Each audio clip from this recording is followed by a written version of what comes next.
Namaste and greetings. I, GBAT, researcher and assistant editor at IMPRI, Impact and Policy Research Institute, Prabhav Evang Niti Anusandhan Sansthan, Nai Delhi, extend my warmest welcome to you all to IMPRI #Web Policy Talk. Today, we are gathered for a special lecture on governance challenges in India's small towns by Dr. Tariq Thachil as a part of the State of Cities #City Conversations. This event is organized by Center for Habitat, Urban and Regional Studies, IMPRI Impact and Policy Research Institute, New Delhi. Now, let me take this moment to introduce the gathering. As the moderator of today's session, we have with us Dr. Soumyadip Chattopadhyay. He is the Associate Professor at Visva-Bharati, Santiniketan, and a visiting Senior Fellow at IMPRI, New Delhi. We welcome you, sir. Our esteemed speaker for today is Dr. Tariq Thachil. He is the Director of the Center for the Advanced Study of India and the Associate Professor of Political Science, and Madan Sobti Associate Professor for the Study of Contemporary India in the University of Pennsylvania. We feel honored to have you with us, sir. Welcome to the session. Moving to our discussants for today, we are delighted to have with us Dr. Debapriya Chakrabarti. She is an ESRC Postdoctoral Fellow, seat at the University of Manchester. We welcome you, ma'am. We are pleased to also be joined by Mr. Samir Unhale. He is the Joint Commissioner, Department of Municipal Administration, Government of Maharashtra. We welcome you, sir. Now, I invite our moderator, Dr. Soumyadip Chattopadhyay, to initiate the lecture with his opening remarks and to proceed with the lecture by Dr. Tariq Thachil. We look forward to learning from our esteemed gathering. Thank you. Thank you, GB, and good evening, namaskar from Kolkata. So, on behalf of the Center for Habitat, Urban and Regional Studies, IMPRI, I once again welcome you all to this City Conversation series. And this City Conversation series engages in dialogues and debates on key challenges and opportunities regarding sustainable urban development, municipal governance, and related issues. And IMPRI invites a wide range of stakeholders, such as practitioners, academicians, representatives of civil society organizations, international organizations, think tanks, and many more in this series. And today's topic, governance challenges in India's small town, is very important.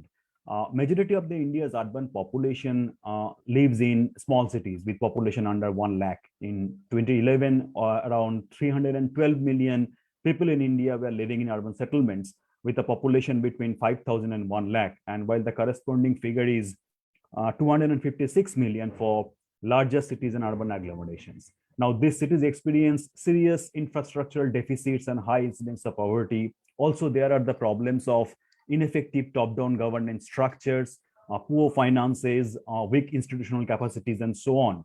Now, while there are studies advocating issues like participatory governance, financial empowerment, institutional strengthening, but mostly they focus on big cities in India. There is almost no literature on what happens inside the, so as to say, the black box of municipal governance in small cities, and how urban planners respond, or rather should respond to these rapidly changing environment in such urban areas.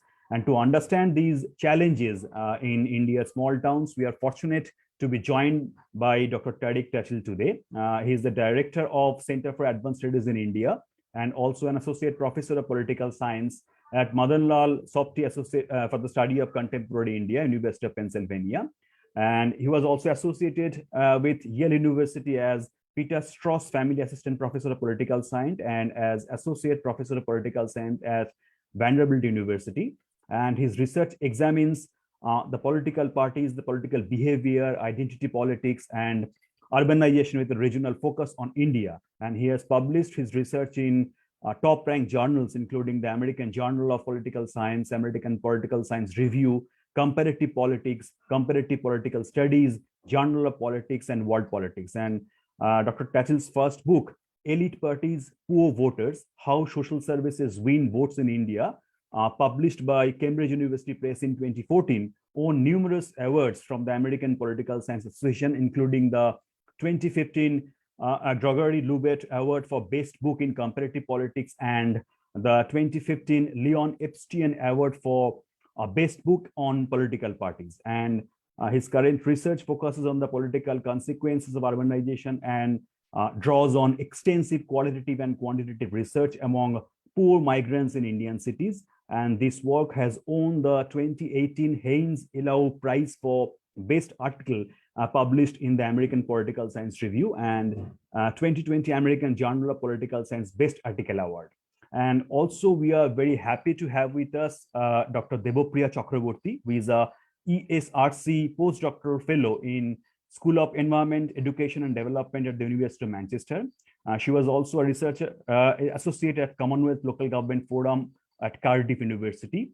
And Dr. Chakrabarti's research focuses on urban governance agendas, neoliberal urban policies.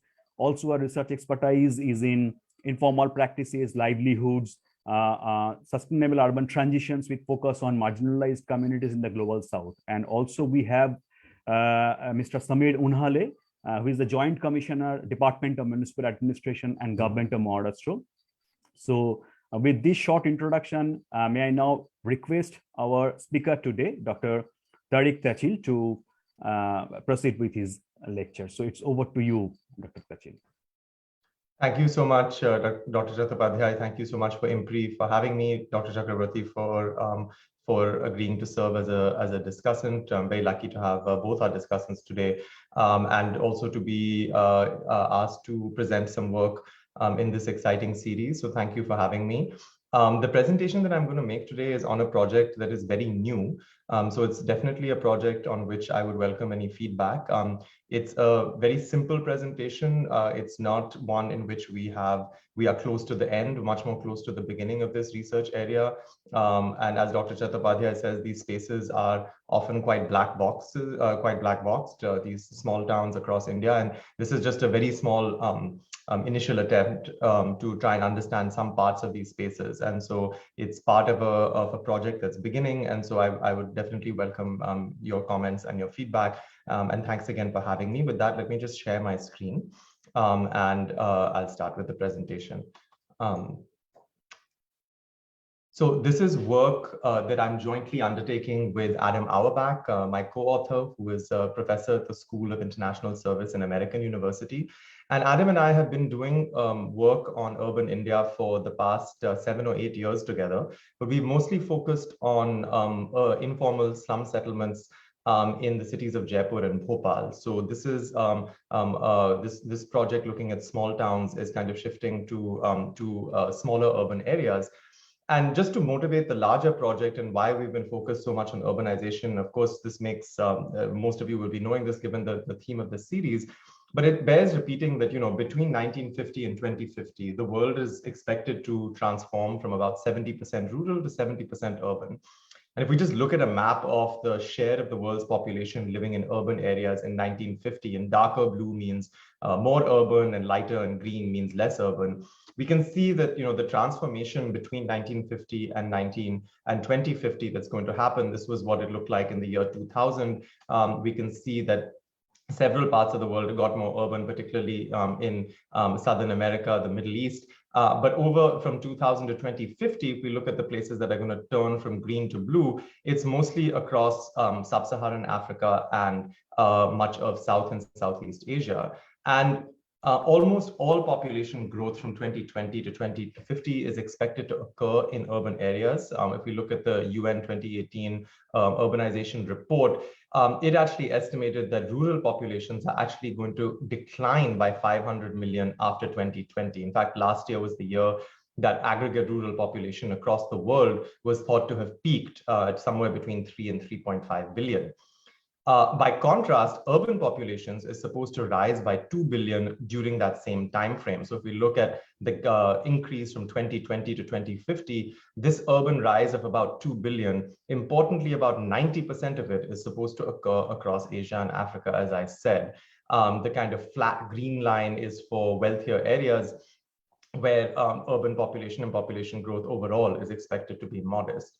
And so, really, in some ways, the country that brings us all together, India, is at the epicenter of this really profound global demographic shift, and is anticipated to be the single biggest contributor to urban population growth globally. From 2020 to 2050, India is supposed to add, or expected to add, the combined population of the United States and France to its cities, over 400 million people, accounting for nearly a fifth of global urban growth, significantly outpacing both China and Nigeria, which rank number 2 and 3 on this anticipated list. And so it bears repeating that understanding and planning for this transformation is going to be essential for the future well-being of India and for Indians. And so if we think about this phenomenon of urbanization, obviously an important question becomes, where will India urbanize? And certainly for me, and I assume for many of you, and as Dr. Chattopadhyay said, our mental images of urban India often tend to be disproportionately drawn from mega cities, often defined as cities with more than 10 million inhabitants, or million plus large cities, of which India has many, about 50. And if we think about these spaces and images that come to mind from these spaces, often the assumption is that urbanization is centered on either the natural growth of these cities or the flocking of people from the countryside to mega cities or large cities. And often that means the focus of governance challenges also disproportionately draws on the specific problems faced by large cities. One obvious example is the problems of governance in areas that are dominated by expanding squatter settlements or slums. This is obviously a famous picture of skyscrapers abutting slums in Mumbai. And certainly those kinds of settlements have occupied much of my own attention in thinking about urban spaces, rural to urban migration and circular migration, another topic I've worked on, often focusing on those migration patterns from villages to these bigger cities. But far fewer, I think, of us, maybe when we think about urban India or the challenges of India's urbanization, think about spaces like Khandela in Rajasthan, a town that I visited for 3 straight years just prior to the pandemic, and has a population of just under 23,000 people.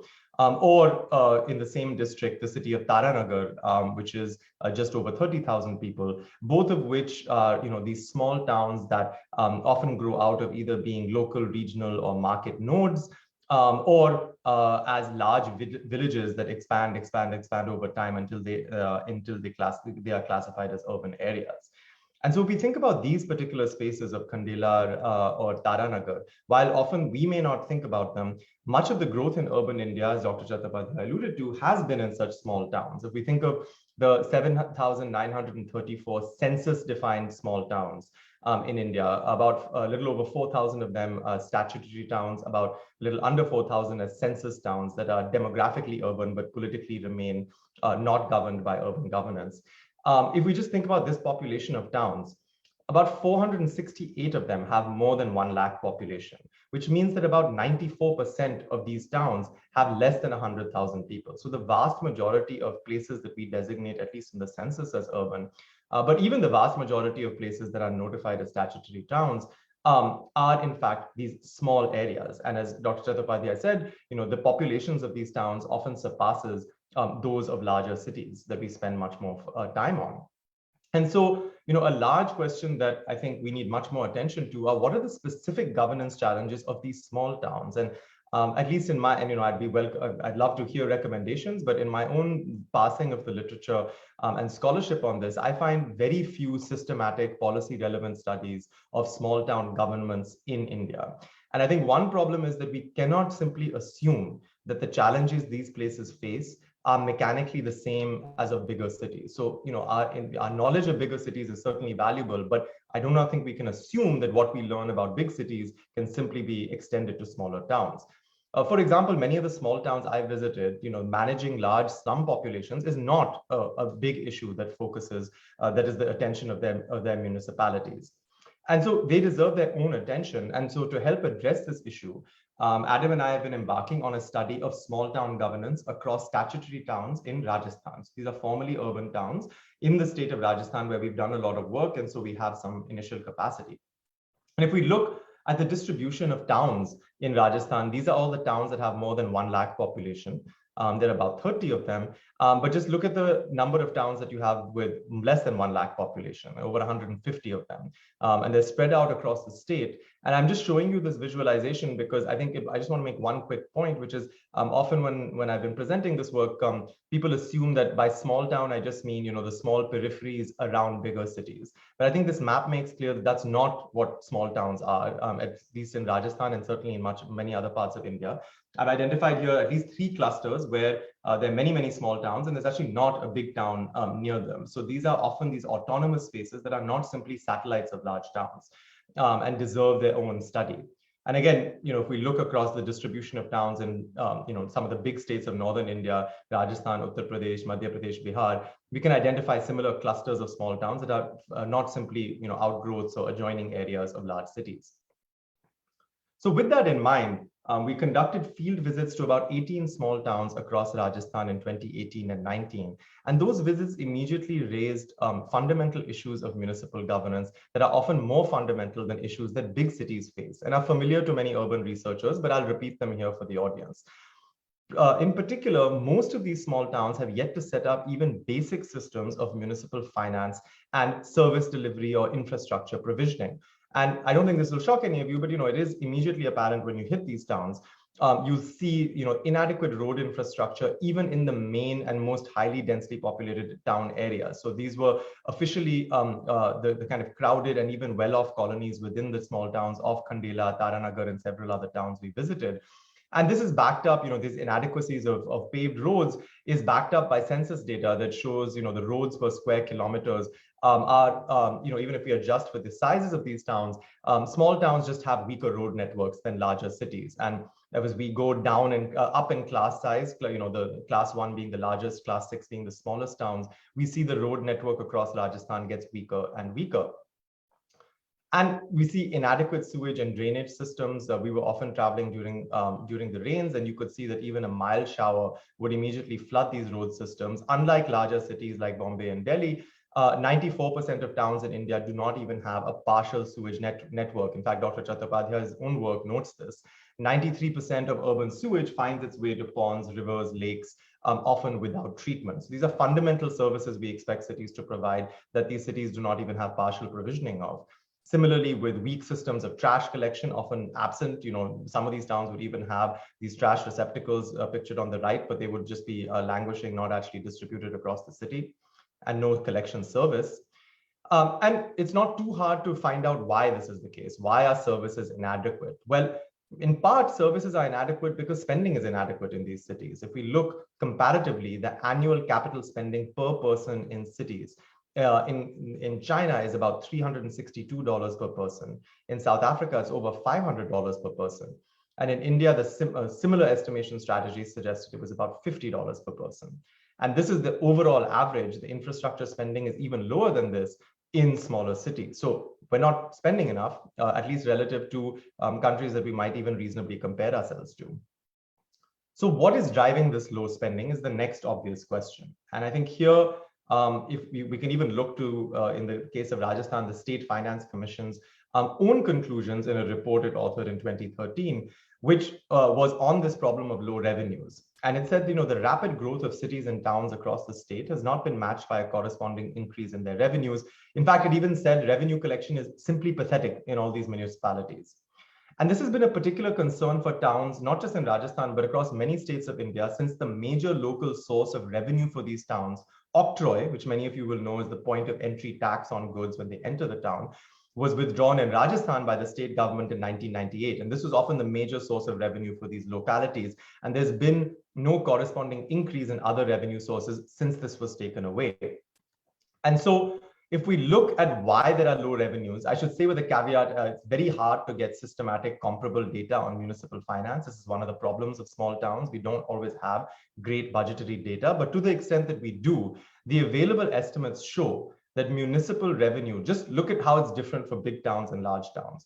Even per capita, per person, we see that the kind of revenue that is available for the biggest cities in India, the 6 largest municipal corporations, is about 10,000 rupees per person. Compare it with municipal corporations with under 1 million people. And that's about under 4,000 rupees. So these are still bigger cities, but with less than 1 million people, they have only about 4,000 rupees compared to 10,000 rupees. And you can see that small towns with under 100,000 people have even less, about 3,000 rupees. So only about 30% per person. Again, this is a per person figure. Only about 30% of the revenue available to bigger cities. So it's clear that this revenue problem is significant. And a big part of that reason is that small towns have been simply unable to collect revenue from their own residents. Across the world, a basic model of municipal finance and service delivery is to collect revenue and often through taxation and other mechanisms from your own residents, and then use that to finance service delivery. Again, looking at the 6 biggest municipalities in India, about 60% of their total revenue comes from these own sources, from their own city residents. By contrast, if we look at small town municipalities, it's only about 23% on average. So far fewer, less than half as much of the, so not only do they have little money, but of that little pie that they're able to collect from their residents, it's a very little percentage. So overall small town budgets are smaller, and even of those smaller budgets, they collect a smaller share from their citizens. So citizens are providing very little to the coffers of their governments. This obviously not only constrains their budget, but also their autonomy, making them heavily dependent on resources from the central and state governments, which are not always consistent in what they provide these governments with. And we see this pattern in Rajasthan. So for example, here in Jaipur, about half of the budget Jaipur raises from its own residents. But in small towns that we visited, like Neemka Thana and Pindawa, and here we had access to the primary budget data, it's about 10 to 15% of the budget that these towns are actually able to raise themselves. They rely on the state and center for the rest. So how do we address this shortfall? How do we address this problem? This is a problem that has persisted across these towns. Well, the State Finance Commission of Rajasthan said that towns need to impose existing taxes, levy new taxes, and charge residents user fees for services like water, waste disposal, etc.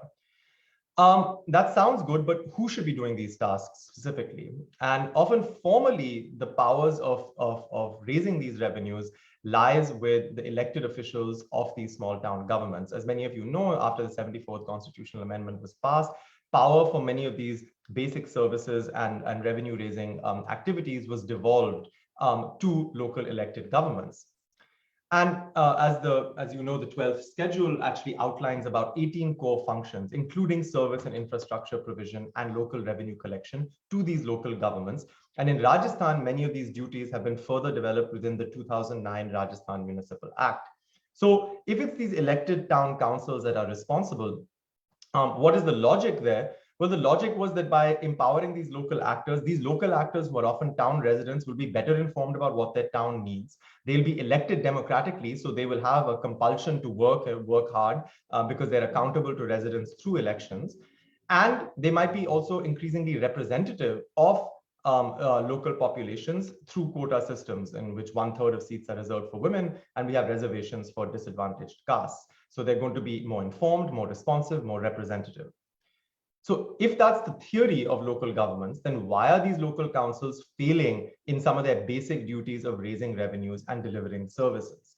And one obvious explanation is that actually not enough power is being given to these governments. While they've been constituted and elected, they are not actually being given all the powers that they're supposed to get. So for example, certain taxes that local governments should be empowered to collect, such as a tax on professions, a tax on entertainment. Many states, including Rajasthan, have not allowed urban local governments to actually collect. That power remains with the state government. And these trends have only been exacerbated by centralizing trends in federal finance in India over recent years. I think that that's a broadly fair point. But in some ways, this point that not enough power is being given to local governments fails to explain in small towns underperformance, even in those areas that local governments have been empowered. So I think this inadequate decentralization point applies broadly to most Indian cities. But in small towns, there's an additional problem, which is even that those few powers that those governments have been given, even those areas, these governments are underperforming. So for example, in Rajasthan, local governments routinely fail to collect the basic taxes and fees that they are empowered to collect. Most importantly, the house or urban development tax. So we looked at town budgets for towns like Khandela, which I mentioned earlier. This is a mandated tax that the government of Khandela is meant to collect. And yet its collection rarely crosses 1% of its overall revenue. So only 1% of the money that the town has actually comes from this house tax and property taxes, which are in many ways the most important tax that municipalities in many countries have. And across Rajasthan, these property taxes average just 2 to 4% of revenue for all towns, which is a shockingly low number. So why is this? Well, according to the state government and the State Finance Commission, it's because towns suffer from corruption, vested interests, and a lack of willingness to work hard. And this is a common explanation for politics in India. When things are underperforming, we say it's because local politicians are corrupt. That's fine, but most of these arguments have been made without any evidence actually coming from these towns themselves. As far as we could tell, we find no systematic surveys of small town elected officials and bureaucrats, executive officers. So we're making a lot of arguments about small towns based on assumption, not data. And so to rectify this, we tried to conduct a large-scale face-to-face survey of small town elected officials called parshads or councillors. And we were just going to do this survey when COVID hit. And so our plans were stalled. And so we pivoted to a remote survey based on the phone. This was not easy because this approach faced challenges. There's no available lists of councillor phone numbers from which we can construct a, so we want to interview parshads. There's no database of all of their phone numbers in one space.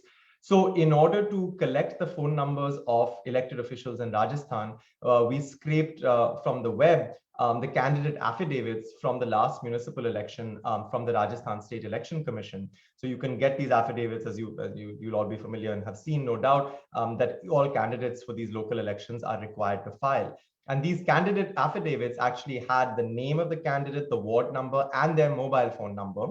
And so we digitized this information and created a database of just under 13,000 candidates, everybody who won or came second in local body elections across urban Rajasthan, and used this to conduct our phone survey.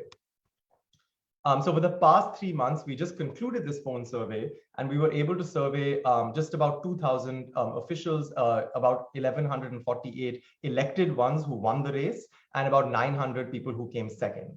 And we were very pleased that our response rate on the phone was over 70% for both men and for women. Again, women are 1/3 of the representatives. And to our knowledge, it's the first such survey of small town elected officials in India, really trying to get from the horse's mouth a sense of who these people are and what they know and do.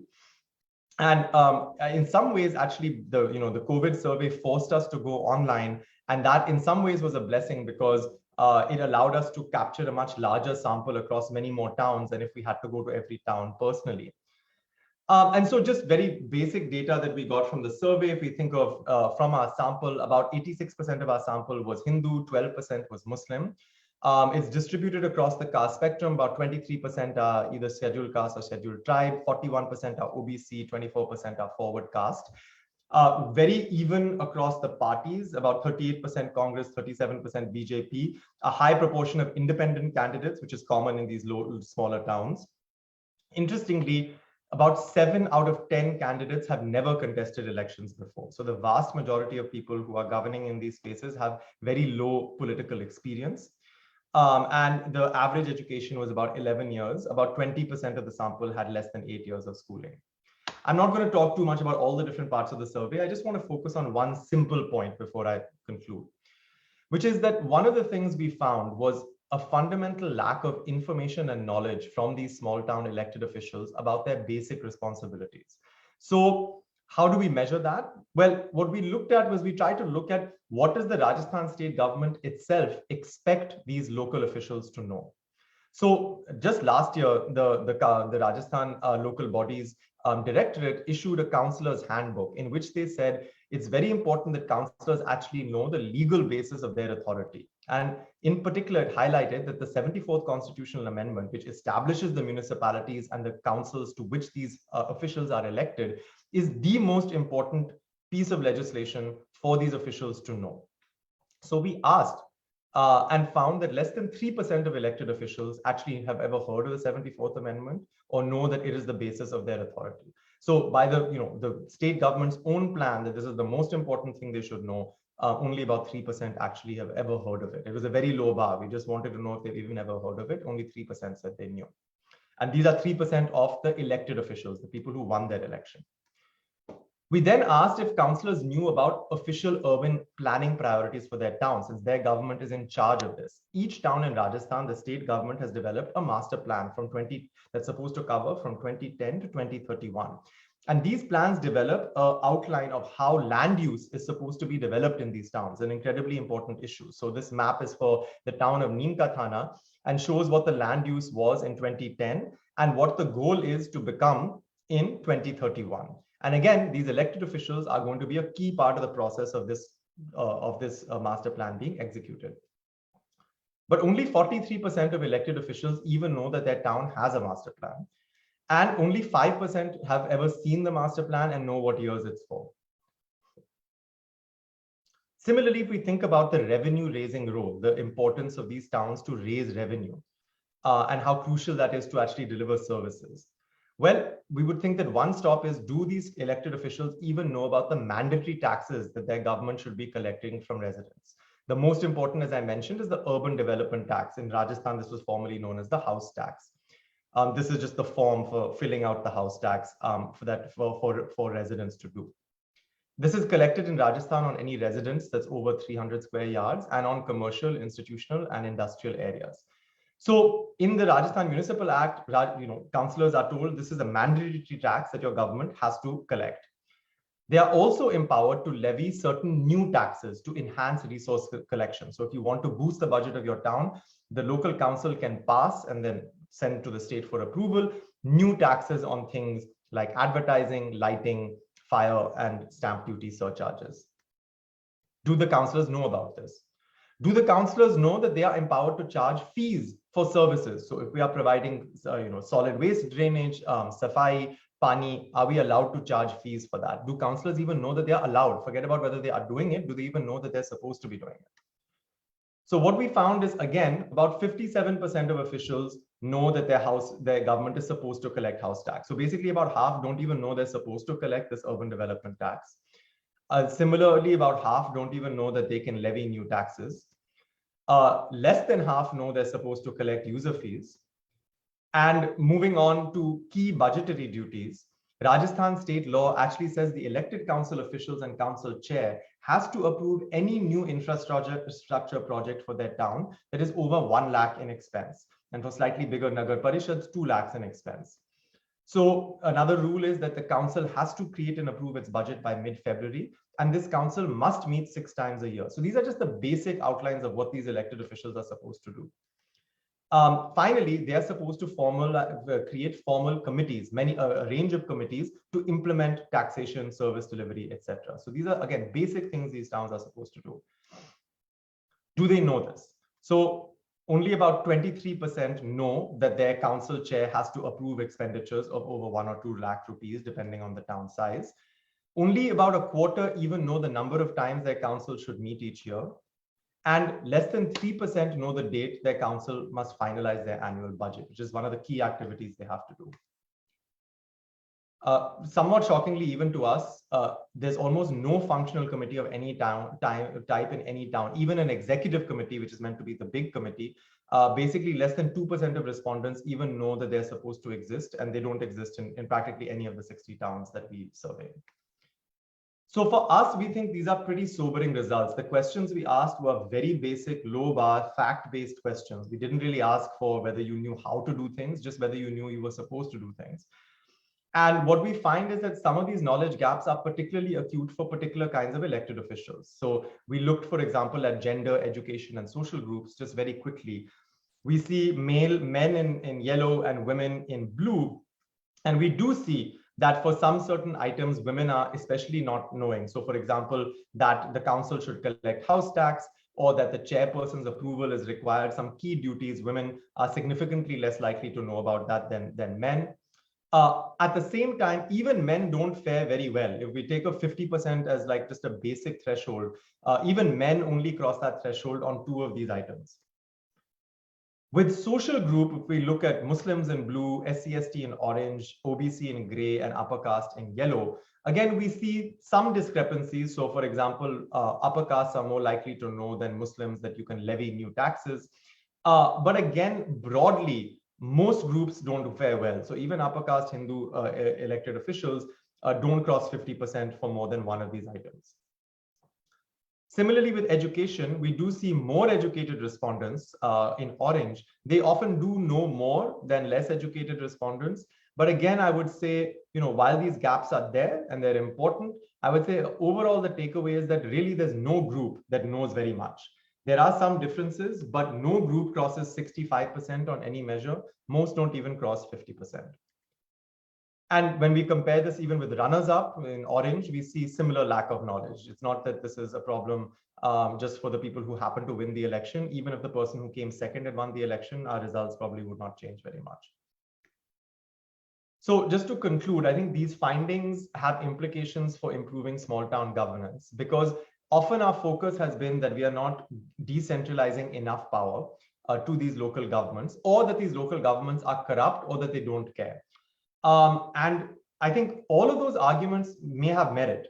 But I think that where our work is initially showing, and again, this is very early days, this is just our first cut at this, that these arguments often are not based on systematic evidence from the governments themselves and from officials themselves. And our initial effort to do even just one survey suggested that there's an issue that's received much less attention than corruption or lack of decentralization, which is elected officials don't know their basic roles and responsibilities. Now, we are not suggesting that just because they find out, they'll suddenly become, that these governments will transform overnight.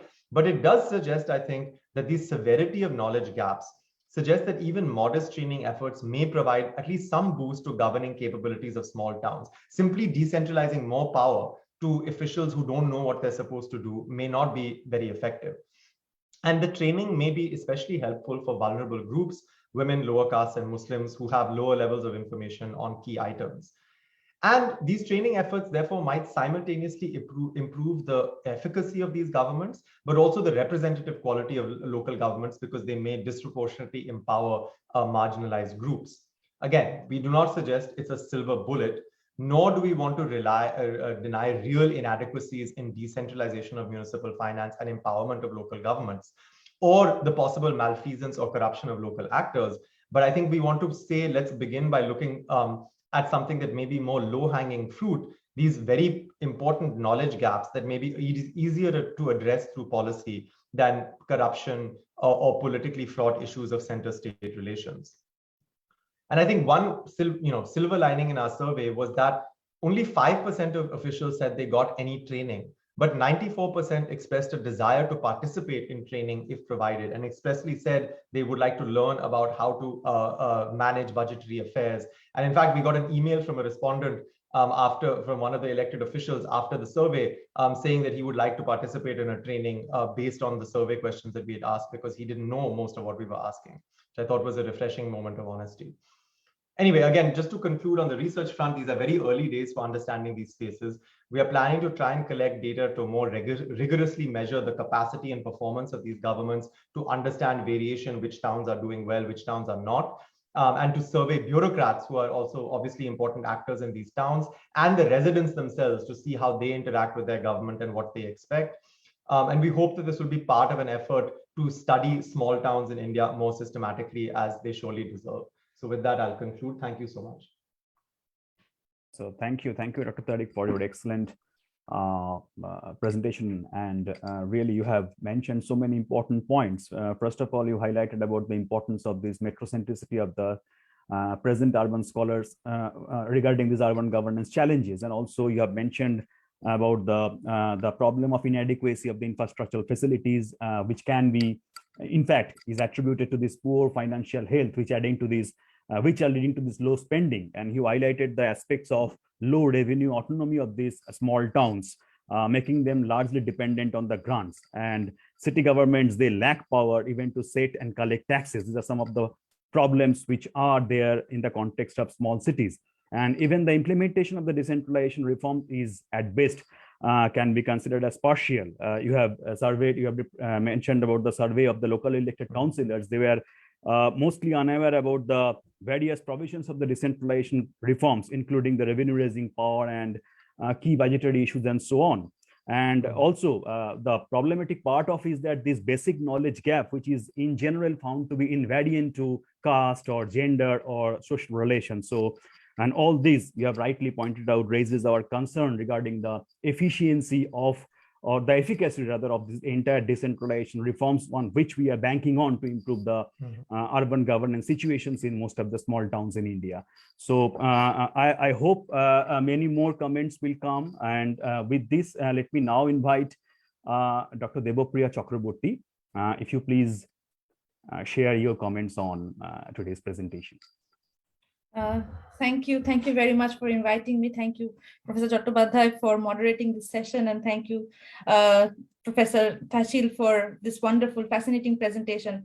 This actually is so much in line with whatever we've got in our, actually, I'll just speak very briefly about a small project that I did with I was just a research associate when I was working at Cardiff University with IIM Calcutta and the Commonwealth Local Government Forum.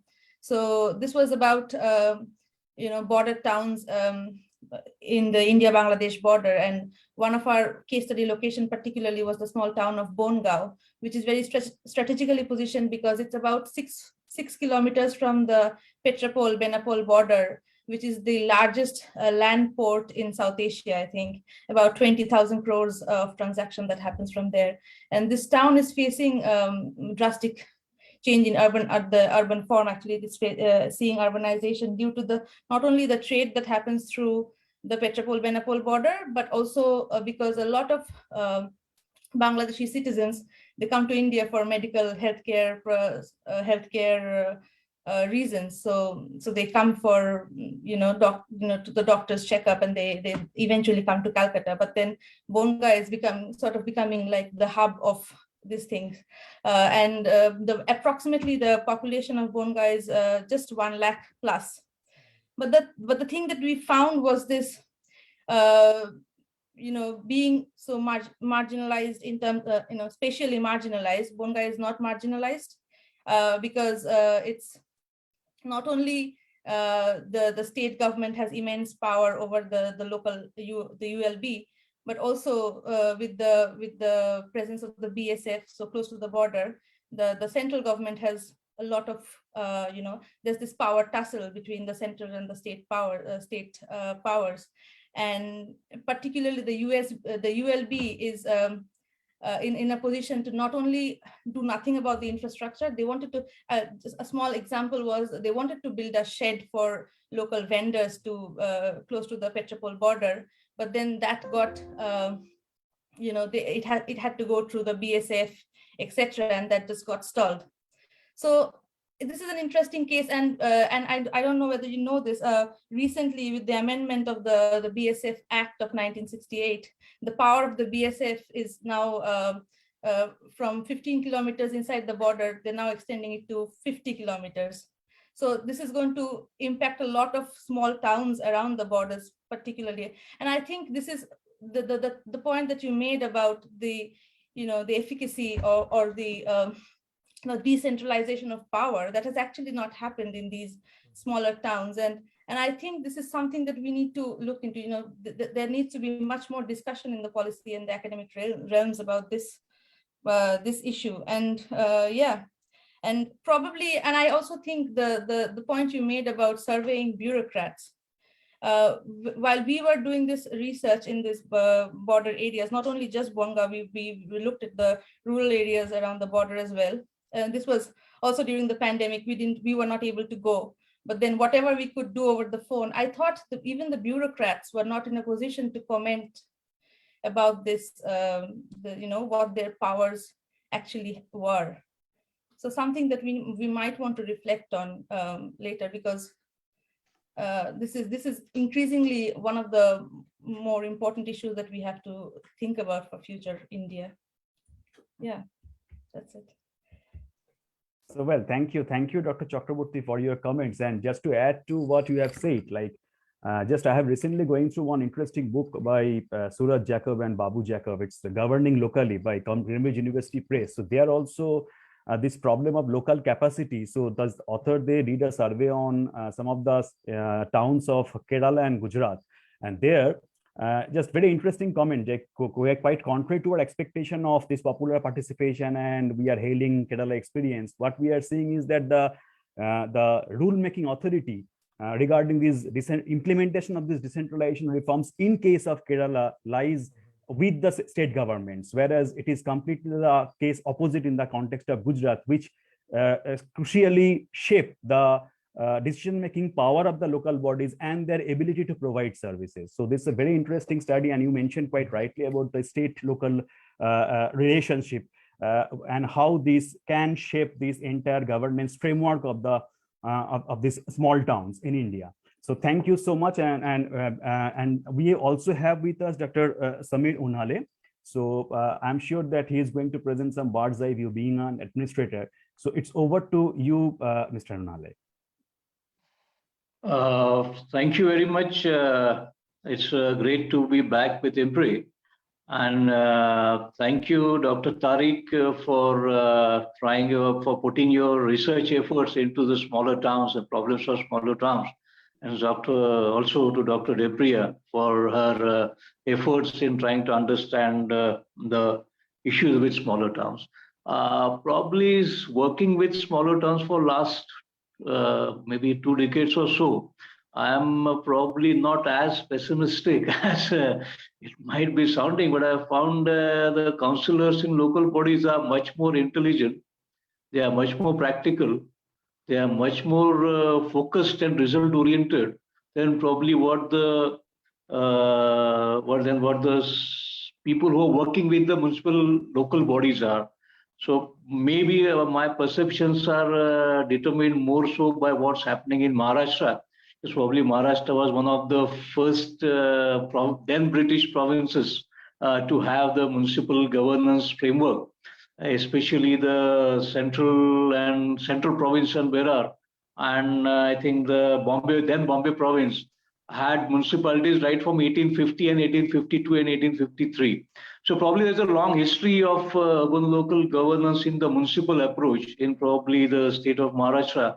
And the act that we had in 1965 covered more than 90% of the features of urban local bodies in the constitutional amendment. That was a general perception that was there amongst reporters, if not academicians, because it was done by a very progressive leader of a committee, which was formed in 1963. And maybe the democratic decentralization in the state probably was much more stronger. The cooperative movement was much more stronger, and there is a easier resemblance between the cooperative movement and the local democratic decentralized structures. That's the reason. But I do find that the point raised here of training is very important. And I think every time a new municipal body comes up, there are some good training institutes in the country. I think the All India Institute of Local Self-Government is one such training institute, which do take training for various councillors across the country. Secondly, I always find that India is a country of subcontinental size, or with a population of 3.5 continents put together. And as I keep on saying, that India's urban system is most complex. It's most geographical variations are there, language, economic, ecological factors, the environmental status is very much different. So probably when we talk of anything in urbanization in India, probably it's difficult to explain the entire nation as such with simpler statements or so. So it's always going to be a very complex scene, and every state in any case has their own acts, and we still don't have a common act, so to say, as urban development is still a state subject and not a concurrent subject. By and large, it's only the urban transport which is in the concurrent list. That's the reason you have so many metros with the Government of India participation. But by and large, maybe as and when we can have the next constitutional amendment, I don't know if the effort is made to put the urban development from the state list to the concurrent list. Regarding small towns, of course, it was very good to see the examples of maybe Rajasthan, which is maybe comparable many places, especially as far as the financial capacity is concerned, the capacity of manpower is concerned, the ability of the councils to implement projects is concerned. Yes, I mean the way we define our urban localities or the census towns and onwards, I think it's more population based. And of course, the element of non-agricultural population percentage is always there. But I think the Indian, when you talk of smaller towns, Indian towns are more rural in nature than urban. I mean, it is more of a population that really compels you to make them urban, and that's the reason I always felt that it's wherever. In fact, in Tamil Nadu, every city, every town, census town beyond 5,000 becomes a municipal town. In many other states, the transitory urban area, as we call it, get themselves identified as urban. And if you look at the work ethos, the infrastructure, there's very much it's still they're just. By and large, they are still into the rural mindset and the rural infrastructure also, for that matter. So I think if you look at the policy responses from the central government and state government for last couple of decades, I think more importantly, I think from 2005 onwards, as you had a JNURM mission, you had a urban governance component for bigger towns, and also a equally strong component was available for the smaller towns and medium towns also, which was called as the UID SSMT. So I think that was one mission, and probably the functioning now is more mission centric now.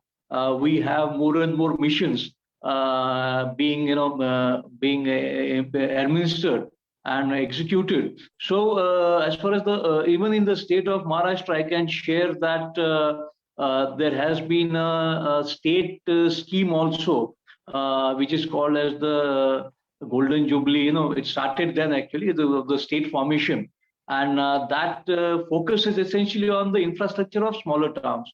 And I think more than 12,000 crores have been sanctioned in this scheme, and more than 150 projects are being implemented over 80 towns or so. So we do find a policy response from both from the state government, and also now the central government is coming with the Amrut mission. So Amrut mission is specifically for the medium and smaller towns, and I think many state governments across India, I believe, I am sure, many cities, towns, smaller towns, medium towns are taking benefit of this Amrut 2.0, which focuses more on the urban and the sewage treatment part, and of course the Swachh Bharat is for the solid waste management part. So I think for last decade or 1.5 so, we are seeing a lot of government, central government funding also tied up with the state as well as local government being channeled into making the small and medium towns remove, at least reduce or remove, if possible, this infrastructure deficit that exists in these towns. That was, having said so about the infrastructure facilities, there are of course certain sectors beyond water, sewerage and solid waste management that still requires some focus, especially electricity, energy, especially when we are talking of climate. Of course, it would be the climate load that whatever which could be created from a single person of a small town would be very, very less. In fact, China is 15 tons of CO2 emission per capita per year. I think China is around 9 or 8, 10. and urban India is 2. And if you go to small towns, it would be very, very small, because the basic Indian load comes out of the urban system. So when you're talking of smaller towns, I think the specter, so to say, of CO2 emissions and climate is to be not that extent as far as their load is concerned. However, the climate insurance, or making them resilient and adaptable is of course going to be there, because as was mentioned by Dr. Debapriya ji, if there are smaller towns in maybe Calcutta, or those closer to the coastal region, then obviously the higher intensity and frequency of cyclones, or maybe even in we will always there. Even in Maharashtra, we were surprised to see a greater frequency of cyclones in the Arabian Sea, which earlier was essentially the Bay of Bengal. But we are getting at least 1 or 2 cyclones now every year, which does create, which just highlight the importance of climate resilience vis-a-vis the adaptability of the city to tackle to that disaster. So those capacity issues are always there. So what we feel that earlier we talked of challenges of infrastructure essentially and providing basic civic services. Now they are getting more complex. We are having newer challenges. And for example, like pandemic, which the entire globe is facing, the issues with smaller towns were actually in a sense a bit different than bigger towns. Because the municipal bodies absolutely, there's no question of having a municipal hospitals there. So the state's government's public health infrastructure system was obviously what was catering to mostly by and large, as far as the treatment is concerned, what the municipal bodies, and we did provided also funding to them and allowed the finance commission funding and other state grants that we give to them to be used for the pandemic. But obviously they had to depend upon the state government. And that issue is there, and it was, I think it was the slides of Dr. Tariq was also very good, so we could really visually see the proportion of the own taxes or own income of an urban local body. I think is progressively going down and down what it was probably 3 decades back. Of course, the Maharashtra had the octroi earlier, and then the local body tax. But after the GST, we are seeing that most of the taxation powers of elastic sources of income, and the major source of income is now with the GST Council now, both state and center, and therefore the reliance of grants to the municipal finance is getting more and more important. And in a sense, I had my friend who told me, while just chatting, he had said that now you are having local self-government without local finance. So that's a scene which, of course, we feel that the statutory transfer of resources from the central as well as state to an extent could reduce the uncertainties of the municipal finance, which still depend upon grants. And the tax part, of course, we rightly pointed out that the taxes need to be levied, but the urban economy, or so to say, the economy of that small town, and the ability of that economy to really ensure that the cost of the provision of basic services is taken care of is also an issue that will have to be considered. To my gut feeling or conjecture would be that the economy of small towns is not that strong enough to cater to the entire expenditure that really goes into the provision of basic services and the salaries of the people which they go. So I think there's a need to have more research on municipal finance and the connections of urban economics with municipal finance, and the options and the possibility of new options that are being discussed, which more or often becomes relevant to the bigger towns and metro regions. Like, we talk of climate finance, we talk of green finance, the bond market, and really considering the current scenario of the smaller towns, probably there will have to be a greater flexibility, greater pooling of credit, some pool finance schemes, a mix of those innovative schemes will have to be thought of to really, if we're really going to think of the debt financing of the infrastructure or services or the urban services in the smaller towns.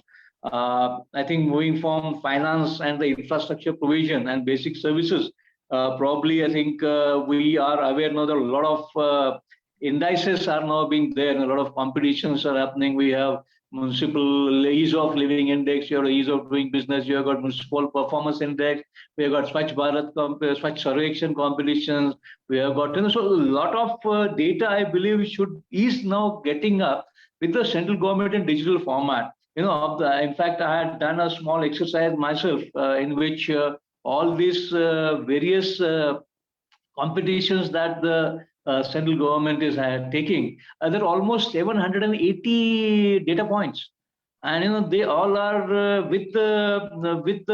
digital format with the ministry. It could be such. In fact, the use of IT by the ministry in these missions have been extraordinary. And I think if the mission is requested by the various research institutions, I'm sure they will make the data available. And I think that now what the scene was maybe 5-6 years back, and the scene now has there been drastic change, and lots of data I think is available in digital format with the ministries. And if I think requests are made, I'm sure the missions and the ministry would consider sharing this data. In fact, as far as the smart cities are concerned, the smart city missions have taken a specific, open data platform is now being created. In fact, there have been chief data officers appointed to all the 100 smart cities. And I think the issue of data would be much better in coming months, if not years, to that.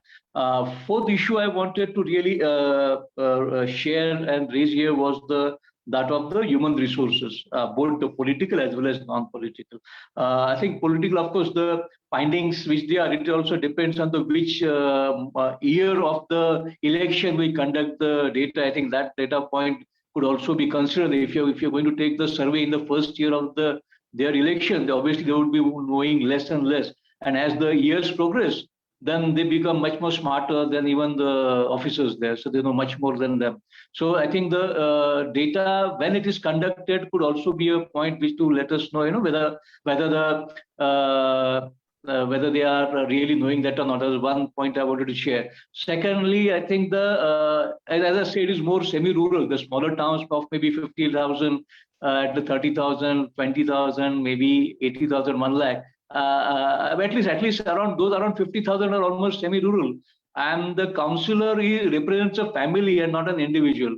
So you would find that those typical, maybe a smaller number of politically active families will keep on circulating the councillors among themselves, depending upon the gerrymandering or whatever the new ward formation, which happens most of the time. It happens every second or third election, and the reservations which are put upon women, upon OBC, upon SC/ST, they just keep on changing. So that is I think the reason why we find that there were so many first-timer councillors. I think which Dr. Tariq's research showed that there were a very high number of first-time councillors. The reason for that is that the reservation is always moving around within the wards, and therefore you have many new people and very few people, many new people into the body every election, and maybe hardly at this point, maybe 20% at the most or 25% get repeated. But the family remains. Maybe a person which is maybe an open category or OBC category, when it becomes a woman reservation, the woman from their family then becomes the councillor. But I believe the preponderance of a limited number of families within the town, to an extent, does remain, and normally doesn't change, because the councillors or the families I have seen 20 years back, the kids are now councillors. So I won't be naming the cities or the towns I have seen, but that just tend to continue, because it's nothing new in India that maybe the parent, grandparents, grandson, grandnephews will be in politics, let it be state as well as the local body. Regarding, I think now the woman representation that we see into the elections, especially of local bodies, I think is also important parameter, important process that should be considered more closely. In fact, I was earlier working as a municipal commissioner for a city which was closer to the border of my adjoining state. And a lot of work was done there on women councillors. I think how are they? What is on the similar parameters, maybe if not the same. And I think that was a very important part. So I think I will stop here and allow Dr. Tariq to share some responses, and maybe if time permits, we could continue ahead. So thanks a lot. I would wait for some time. Yeah. Thank you, Mr. Unhale. So now let me move over to Dr. Tariq, and also before responding to two of our discussions points, you may also have a look at the chat box, because I'm seeing one chat from Mukta Naik and also Bill. So you can also have a look and then respond accordingly. It's over to you, Dr. Tariq. Yes, thank you so much. I do see the question from Mukta, and I think there is. She makes a good point that the small towns have very informal economies, and is this because inadequate powers to tax mean less incentive to bring firms, property under the rubric of formal rules? I do think there's there's a potential incentives problem, and there are often political incentive problems with taxing more. I mean, that's not just true for small towns. Like bringing, expanding taxation is often politically not very palatable. And especially when the chief source of revenue, which was octroi, by definition was not charged of residents. To replace that with tax revenue that is being charged from residents will always be politically difficult. And her point raises the concern that might also extend to other non-residential forms of the economy and commercial forms of the economy.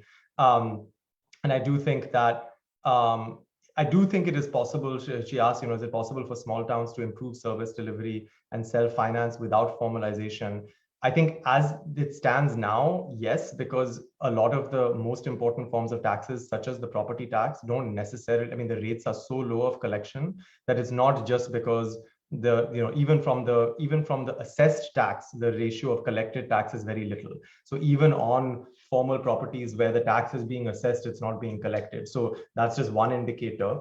And I think, just to Dr. Unhale Mr. Unhale made a lot of great points, and as did Dr. Debapriya. And so I can't respond to all of them. I will totally agree, Dr. Debapriya, with your point that there are many different tools at which there's encroachment on the power of urban local bodies. You mentioned the BSF as one for the specific town that you worked in. Obviously, that'll be more relevant in certain areas. But overall, including the points that Dr. Unhale made, I think of the mission-centric focus. Missions in many ways can be productive, but there's a tension here between the centralizing imperatives of missions, because missions are often, and small town governments themselves, often these elected officials are not always very happy with the missions because they are not given a lot of power other than implementing missions. They are not really given a lot of power in. So there's a tension between saying we want to decentralize authority, but then having a very mission-centric, centralized approach. And both have pluses and minuses. I should say that nothing of what I'm saying, I want to be very clear that there are 2 points I'm not making. One, I'm not making an argument. In fact, it's the opposite. So when Dr. Unhale said pessimism, I don't think of this as particularly pessimistic in some ways, which is that we're not pessimistic about the councillors themselves. If anything, we're saying the tendency, including by state governments, is to paint these actors as corrupt or apathetic. We actually find these councillors work very hard. If you go and visit them, they have residents coming to them every day, but the work that they're doing is problem solving ad hoc. Somebody's light is gone, somebody's road needs repair, some safai needs to be done. So most of their effort, although they're working very hard, it's directed in this ad hoc reactive mode. What they are not doing is doing the proactive planning and kind of mandated responsibilities that they have to kind of fulfill. And there, I think, while yes, I completely agree, and we've said this is a study of Rajasthan, we are going very deep because, frankly, the data on these places doesn't exist. We would need to replicate what we are doing across across all Indian states to get that picture.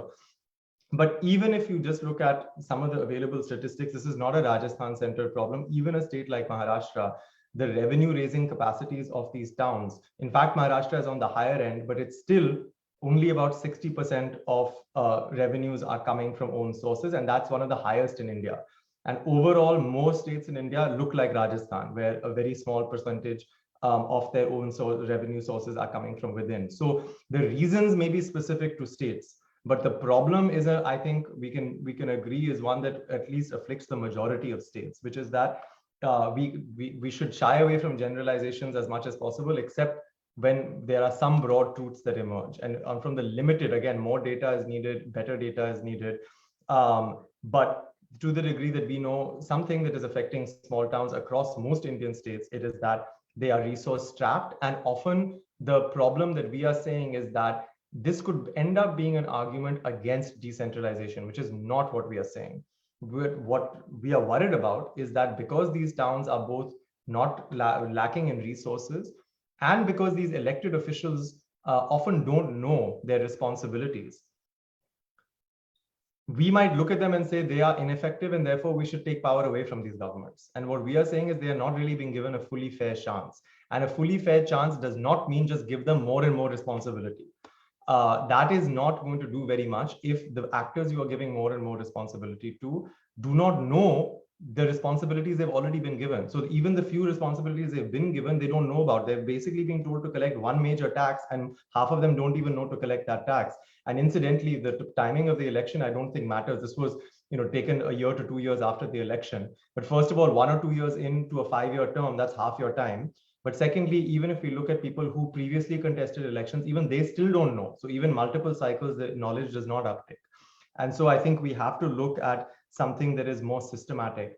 And what our point is that if they cannot even dispense with the few duties they've already been given, then shoving more duties onto them will become, I don't think, very effective, and in fact end up becoming an argument against giving these bodies power and move to a more centralizing, perhaps mission mode style of governance, and without ever having truly tested decentralization. So we believe a lot in the theory of decentralization, but the practice of decentralization in small towns, different from in villages in India, or even to some extent bigger cities.